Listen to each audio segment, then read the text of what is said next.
The alarm buzzed like it always did, kicking off the star of our day. Charlotte, my wife, and I reluctantly rolled out of bed. The early rays of sunlight filtered through the curtains, and I groaned, feeling unusually worn out as I swung my legs over the side of the bed. "Why do you sound like you're getting old?" Charlotte teased, already making her way to the bathroom. "After last night."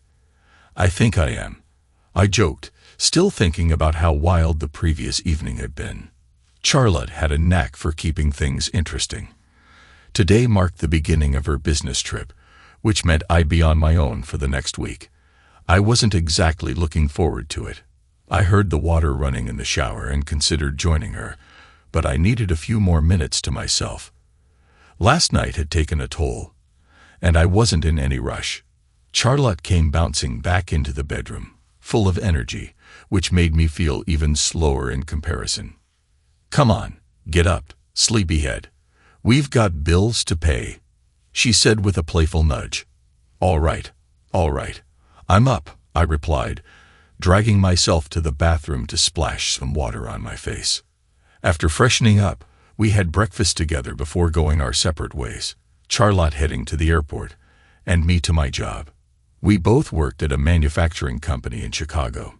Charlotte was a corporate lawyer, specializing in negotiations, and her current trip to Seattle was for talks with a tech firm about a new contract. She traveled a few times a year for work, usually gone for about a week each time. Charlotte, 34, had finished law school at Ohio State over a decade ago. She stood about 5 feet 5 inches, weighed around 130 pounds, and had a figure that always caught attention. From the very start, Charlotte had me wrapped around her finger.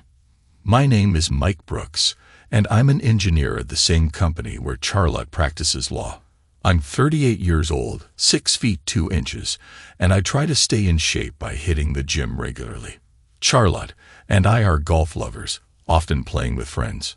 Our relationship really began to take off during a company outing. For me, it was love at first sight, and we were married just 6 months later. Now, 7 years into marriage, we just bought the house of our dreams, with plans to start a family soon. Charlotte was looking forward to becoming a stay-at-home mom once we had kids, a plan that was supported by both of our parents, who lived close by. In fact, she was planning to stop taking birth control after this trip. After breakfast, I helped Charlotte pack up her car for the trip. She kissed me goodbye, and I noticed her eyes misting up as she got behind the wheel. "I really hope we don't have to say goodbye like this much longer," I said, feeling hopeful about the future we were building together. "I can't wait until the trip ends," she said, clearly not enjoying these farewells any more than I did. "I hate saying goodbye as much as you do," I reassured her. "How about we order in on Friday night when you get back? Relax with some takeout." "That sounds amazing. See you then," she said before pulling out of the driveway. I stood there watching her car disappear down the road, then headed inside to get ready for my workday. At the office, after grabbing a coffee, I went straight to my desk. That's when my phone rang. "Brooks here," I answered. "Hey, Mike, can you swing by my office for a moment?" My boss, Mr. Patterson, asked. "Sure thing. I'm on my way," I said, taking my coffee along with me. When I got there, he motioned for me to sit down. "Mike, I've got an opportunity you might want to consider. Since Charlotte's away, it crossed my mind that our tech guy in California, Greg Andrews, is out sick, and there's a client in Los Angeles that needs some help. You're familiar with the equipment. Could you head out there to sort it out?" I paused for a moment, thinking. Actually, I've got nothing pressing here, and with Charlotte gone, I'm free. When do they need me? "As soon as possible," he replied. "Mary will take care of your travel details. Make sure to contact the client and get the full picture of what's going on." "Got it. I'll head out this afternoon so I can be at the client's first thing tomorrow," I said, suddenly feeling excited about the impromptu trip. "Safe travels, Mike," Mr. Patterson said, wrapping up our conversation. I stopped by Mary's desk to give her a heads up about my travel arrangements, and then called the client to get more information about their problem. With that done, I headed home to pack. Driving home, I couldn't help but grin as an idea popped into my head. If I wrap things up early, I could surprise Charlotte in Seattle. The thought of showing up unannounced had me more excited about the trip. While waiting at the airport for my flight, I tried to call Charlotte, but she didn't pick up. I left a message saying I'd be at my parents' place for a few days and that she could reach me on my cell. Everything went smoothly, and by Tuesday afternoon, I had the client's issue resolved. Their equipment running smoothly. Wasting no time, I booked a flight to Seattle, aiming to arrive by 9 p.m. After checking out of my hotel, I headed to the San Francisco airport, grabbed dinner, and while eating, Charlotte called. We chatted briefly. She asked how things were going at my parents' place, and I kept up the act. Charlotte mentioned that negotiations were progressing but that she was exhausted and planned to spend the evening resting in her hotel room. After exchanging a quick goodbye, we hung up. I boarded the plane, nerves tightening with each passing moment. By the time I reached Charlotte's high-end hotel around 9:45 p.m., my stomach was already in knots.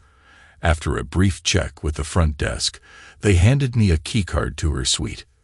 The walk to the room felt longer than it should have, my mind racing with excitement and anticipation. I'd planned a surprise to make her smile, to sweep her off her feet with an unexpected visit. But when I stepped quietly into the suite, something immediately felt off. The only light came from the lamp by her closed laptop on the desk. The room was eerily silent, and there was no sign of Charlotte. I sat down my suitcase, a flicker of confusion growing. Where was she? I checked the bedroom. Empty. The bathroom. Empty too. A strange unease began to settle in. Maybe she was still out. But it was almost 10 p.m. Shouldn't she be back by now? I was debating whether to wait or go look for her when I noticed the door to the adjoining suite was slightly ajar. My pulse quickened. I pushed it open, slipping silently inside, only to find the living room empty. But then I heard a sound, a muffled voice, followed by movement coming from the bedroom. Instinctively, I froze, my breath catching in my throat. Something was wrong. With my heart pounding and a sick feeling swirling in my stomach, I crept closer to the bedroom door, peeking through the crack. My world shattered in an instant. There on the bed was Charlotte. She was fully undressed, and next to her was some man, his face turned away. But his presence was unmistakable. My breath hitched, and for a split second, fury surged through me. Every fiber of my being screamed to burst in there, to tear into the room and demand an explanation, to confront them both and let my anger loose. But somehow I stopped myself. The rage boiled under my skin, but I forced it down, swallowing back the betrayal burning in my throat. My hand shook as I stepped back, retreating into her suite. My thoughts raced, and then a cold, calculating calm took over. I grabbed my digital camera from my suitcase, the one I had planned to use to capture memories of this trip, and adjusted it for low light, switching off the flash. I knew what I had to do. I returned to the bedroom door, silently positioning myself in the shadows. They were so wrapped up in each other that they didn't even notice me standing there. With each quiet click of the shutter, I captured their betrayal, proof of everything I had just witnessed. When I had enough, I slipped away, back into her suite. My emotions felt raw and exposed, but I had to keep it together. I couldn't let them see me unravel. As I scanned the room, my eyes landed on her open briefcase. I rifled through it, finding a business card with the name Roger Pearson, the lead negotiator from our company. I pocketed it. Back at her desk, I connected my camera to her laptop, transferring the damning photos onto her computer. I didn't stop there. I set one of the images as her desktop background, knowing she'd see it the next time she opened her laptop. The weight of what I had done started to hit me, but I couldn't stop now. I packed up my things and slipped out of the room, the betrayal pressing down on my chest like a boulder. I handed the keycard back to the front desk, my hand shaking slightly as I left the building. My next move was automatic. I called the airline, desperate to get out of there. Luckily, there was an early morning flight back to Chicago that would have me home by mid-morning. The timing was perfect. I knew by then Charlotte would be starting her day, likely turning on her laptop for the negotiation. That would be the moment she realized I knew everything. I checked into a nearby motel to kill the hours until my flight, but I couldn't sleep. The images from that hotel room played on a relentless loop in my head, each one more sickening than the last. I let myself cry, the anger, sadness, and betrayal all spilling out. By the time morning rolled around, I was emotionally drained, but determined. This marriage was over. Back in Chicago, as soon as I got into my car, my phone started ringing. It was Charlotte. I stared at her name on the screen, my hand hovering over the decline button, before I finally turned off the phone altogether. I couldn't talk to her. Not now. Not ever. When I got home, the house phone started ringing, her name flashing on the caller ID again. I didn't answer. This time, her voicemail came through. "Mike, you need to call me back. It's important." Her voice was frantic, but I felt nothing. She had lost the right to urgency. I changed into some old clothes and left to pick up a U-Haul truck. There was no time to waste. By the afternoon, Charlotte would be back, and I needed to be long gone before then. Over the next few hours, I packed everything, every reminder of the life we once had. It all went into storage. I had already made an appointment with the lawyer, so the next stop was his office to initiate the divorce. Though I briefly considered using her affair as the basis for the divorce, I decided on irreconcilable differences. I'd keep the evidence of her infidelity in my back pocket, just in case things got ugly. After the lawyer's office, I went straight to the bank. I transferred half of everything in our shared accounts into new ones under my name. I did the same with our investments, consulting with my advisor. It all felt so final, so cold, but it had to be done. By the time I arrived at my parents' house, suitcase in hand, I was a shell of the man I'd been just 24 hours before. I walked through the front door, the weight of it all crashing down on me.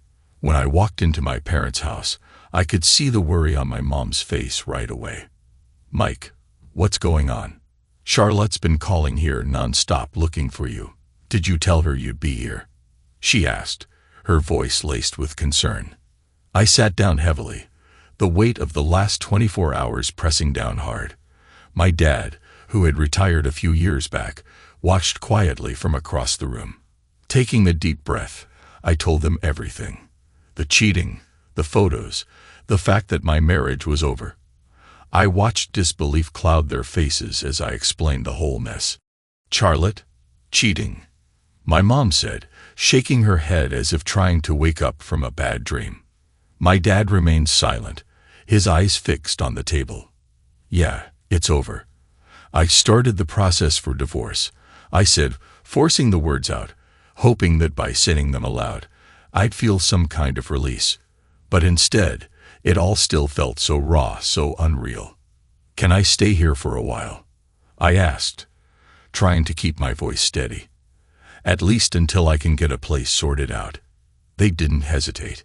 "Of course, you can stay, Mike. Stay as long as you need," my mom said, reaching out to squeeze my hand. My gut had been telling me this would happen, and I was right. Around evening, just as we were about to sit down for dinner, the doorbell rang. I didn't need to look. I already knew who it was. My dad answered the door, and seconds later, Charlotte walked in, her face pale, eyes wide with a mix of fear and desperation. "Mike, why haven't you been picking up my calls? I needed to talk to you. All your stuff has gone from the house," she stammered, her voice shaking. I forced myself to stay calm, even though everything inside me wanted to scream. "I thought the note I left on your laptop would explain everything you needed to know," I replied, coldly but without raising my voice. Her face went white, as if all the blood had drained from it. "So it was you who left that picture on my computer," she whispered. "Mike, can we please talk somewhere?" "Please," she begged, her eyes pleading. But I didn't waver. "Charlotte, I'm not your honey anymore. There's nothing left to talk about. I've started the divorce process.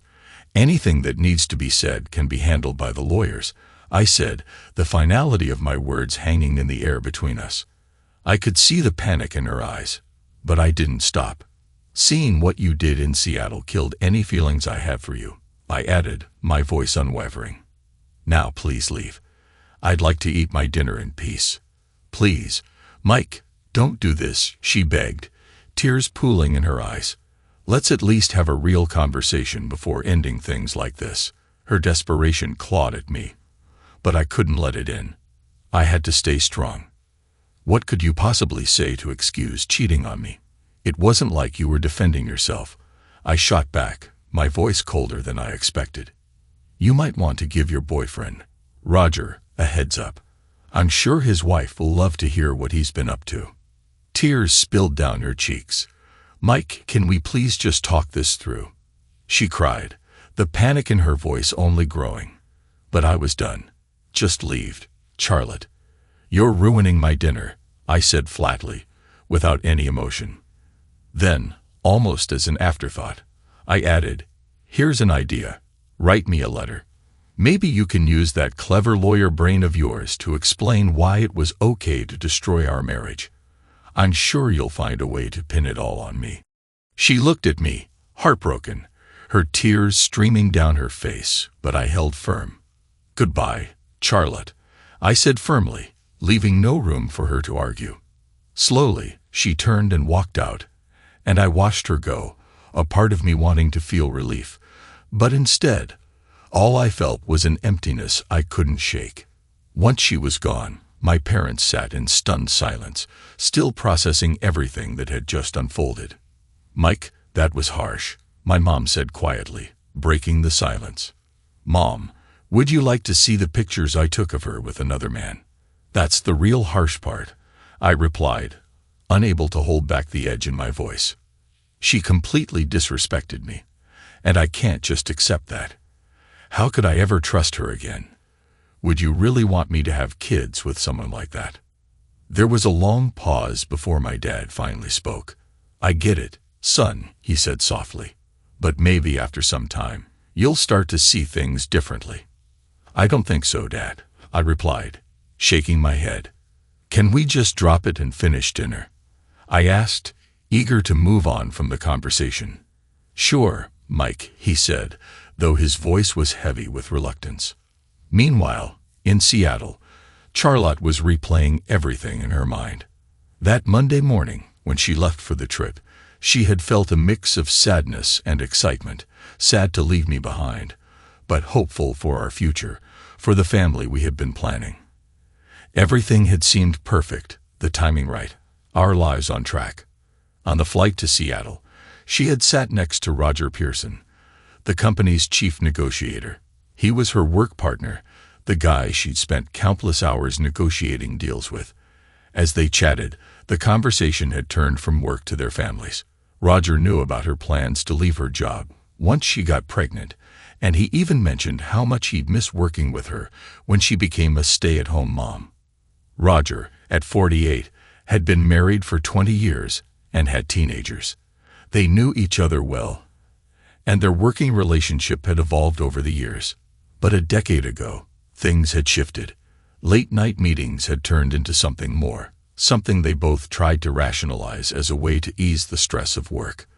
They had convinced themselves it wasn't really cheating because it somehow made things better at home. For a while, she had felt guilty about the affair, and they had stopped. But when negotiations became particularly tough, Roger suggested they rekindle their old arrangement, and she had agreed, telling herself it was a necessary release. The thrill and danger had a strange way of making things more exciting with me, which told her guilt. But now, everything had spiraled out of control. The second morning of the trip, after a long day of negotiations, Charlotte had sat down at the table, opened her laptop, and froze. Staring back at her was the damning photo of her and Roger, caught in their secret. Panic flooded her as Roger, sitting next to her, noticed too. "What the hell is that?" he whispered, his voice sharp. "I don't know, Roger. I swear that wasn't there last time I used my laptop," she said, her voice barely steady. "But that's you," he said, pointing at the screen. "And that could be me." Her mind raced, trying to make sense of how it had all unraveled so quickly. "But how could anyone have taken that picture? I've been with my laptop the entire trip, either in my room or in yours," she stammered, terrified. "You better check if anyone had access to your room last night. And try to contact Mike. Find out where he was," Roger said, panic creeping into his own voice. Charlotte nodded, but her heart sank further. It couldn't have been Mike. Could it? I was drenched in sweat. If Mike had put that photo on my laptop, it meant one thing. Our marriage was probably over, but I wasn't ready to give up just yet. I had to get back to the hotel and figure things out. The hotel staff quickly got me a cab, and before I knew it, I was back in my room. My first stop was the reception desk. I asked if anyone had entered my room last night. After a quick check, the receptionist told me that a Mr. Mike Brooks was given a key at 9:45 p.m. and returned it 30 minutes later. That hit me like a brick. Mike had been here. He must have seen everything. Suddenly, it all felt very real. My marriage might actually be over. The thought of losing Mike, the man I loved more than anything, made my chest tighten. But I wasn't going to let him go without a fight. I dialed his cell, but it went straight to voicemail. His office? The same. I left him a message, saying it was really important for him to call me back. His secretary told me he was on a business trip in California and would be back tomorrow. So he had been in California, but he must have stopped here on his way back. I guess we both got surprised in the worst way. I called his parents next. They said they hadn't seen him in a few days but would tell him to call me if they heard from him. The silence from his end was deafening, but I wasn't ready to give up hope. I still believed there was a chance to fix things, so I packed up and booked the next flight back to Chicago. Before leaving, I called Roger to tell him what was happening. There was a pause on the other end before he said, "Charlotte, we might be facing divorces, or maybe worse." I blinked, caught off guard. "Worse?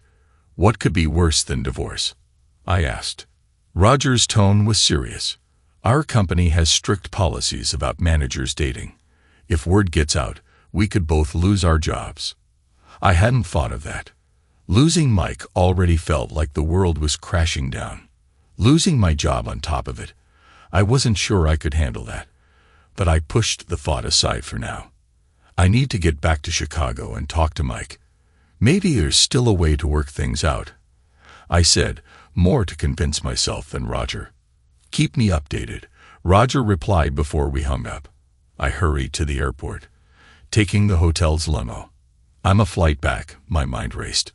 I rehearsed everything I wanted to say to Mike, hoping I could make him see that what happened was emotional, not just physical. Maybe if he understood that, we'd have a chance to rebuild. But when I walked into our house and saw his clothes were gone, I knew he was done. My heart sank. He knew everything and had left. I tried calling him again and again, but still no answer. Desperate, I drove to his parents' house. When I saw him there, it was like looking at a stranger. He was cold, distant, and completely closed off. My words didn't reach him. He told me flat out that he was filing for divorce, and nothing I could say would change his mind. When he suggested writing a letter to explain myself, it felt like a cruel twist of a knife. I left, crying all the way to the car. Everything we had planned, growing old together, starting a family, seeing grandchildren, it all seemed to evaporate in that moment. I cried until I couldn't anymore. And then, selfishly, I started worrying about whether I'd be too old to have kids by the time I found someone new. Eventually, I pulled myself together, started the car, and drove back to our empty house, feeling lost. Meanwhile, Mike's story continued. After a restless night, tormented by the images of Charlotte and Roger, he woke up early and went downstairs to make coffee at his parents' place. Trying to distract himself, he grabbed his camera and laptop, determined to find something in those photos. As he scrolled through the images, his eyes narrowed on Roger's right arm. Something was there. A tattoo. Mike zoomed in, and there was a heart tattoo with Lynn 8 written inside it.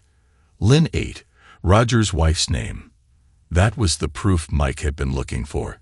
Feeling a new wave of determination, he showered, got dressed, and prepared for the day. When he came back downstairs, his mom was busy making breakfast. He kissed her on the cheek and headed out the door, ready to take action. At work, he immediately made a few CDs with the photos and a close-up of Roger's tattoo, printing out several copies and putting them in a folder. With everything prepared, Mike marched straight to HR to meet with Chad, the HR manager. Chad greeted him with a friendly smile as they had played golf together a few times. Mike laid the photos in front of Chad, watching his reaction. "What's this, Mike?" Chad asked, sounding both curious and slightly amused. Mike's face remained serious. "Sorry, Chad, but this isn't a joke. That's my wife, Charlotte, and Roger Pearson. These were taken Tuesday night in Roger's hotel room in Seattle. They were there for negotiations with the company." Chad's face paled as he pieced it together. "Oh man, Mike, I'm really sorry to hear that. What do you want to do about this?" "Well, their job contracts clearly state no romantic relationships between managers. You could fire them both for breaking that rule. We've never actually enforced that rule before. Are you sure you want to go down this path? It'll make the affair public. And are you sure about divorcing Charlotte?" Chad asked. Mike paused for a moment, considering Chad's words. But his mind was made up. He nodded. "Yeah, Chad, I'm sure. I had already instructed my lawyer to start drafting the divorce papers, but if the company didn't take action, I was ready to sue. Don't worry, Mike. I'll talk to our legal team and make sure this gets handled," Chad assured him. With that settled, Mike headed over to his boss, Mr. Patterson, to fill him in on what was happening in his personal life. When he explained the situation about Charlotte and Roger, Mr. Patterson was genuinely shocked and concerned. "Take the rest of the week off as vacation," he said without hesitation. I nodded in appreciation, and before I left, he complimented me on my work in California. Apparently, the client was thrilled with how quickly I'd fixed their production line. And on top of that, Mr. Patterson mentioned that the California engineer was retiring soon due to health reasons. He hinted that I might be a good fit for the position if I wanted it. "I'll think about it and let you know next week," I replied, grateful for the opportunity, but not quite ready to decide just yet. As I was leaving his office, Mary, his secretary, stopped me. "Mike, your wife stopped by earlier looking for you. She said she'd come back later." I sighed. "Mary, if she comes back, please tell her I don't want to see her." Mary's eyes widened. "Oh, I'm so sorry. I didn't realize there was an issue." "There's a big issue. Charlotte and Roger Pearson were cheating," I said, keeping my tone steady. I figured the news would spread around the office by lunchtime, since Mary liked to chat. But that was fine. I had bigger things on my mind.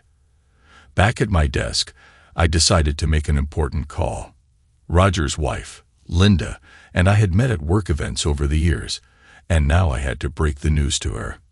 "Linda, it's Mike Brooks. How are you?" I asked, trying to sound calm.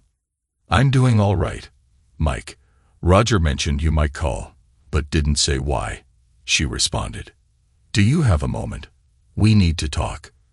I'm free now. Come over. You know where we live, right?" "I'll be there in 15 minutes, I said, hanging up. When I arrived at their house, I was nervous but resolute. I couldn't let Roger off easy, and I didn't want to leave Linda in the dark. "Hi, Mike, come in. Want some coffee?" she offered, welcoming me into the living room. "That would be great, thanks," I replied. After a few moments, she returned with 2 cups of coffee and sat down. "So, what's going on?" she asked, her face calm but expectant. I took a breath. "I'll get straight to it, Linda. I caught Roger and Charlotte together in Seattle. I'm divorcing her, and I started the process to get them both fired from the company. I wanted to give you a heads up because it's going to become public soon." She took a sip of coffee, and for a moment, I wasn't sure what to expect. "Mike, I had my suspicions about Roger for a while, especially on his business trips. But I didn't want to believe it," she admitted.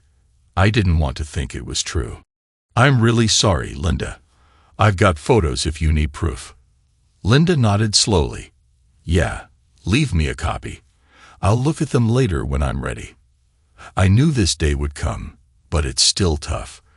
I could see the sadness in her eyes, but she was handling it with grace. "I feel the same way," I said.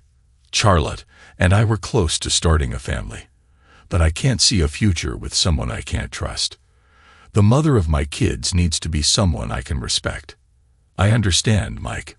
Thanks for being honest with me. I'd rather hear it from you first than through rumors. I'm sure Roger's going to feel the weight of it soon enough. And who knows, maybe Charlotte will too," Linda replied, her voice a mixture of sadness and resolve. "I wish it had just been a one-time thing.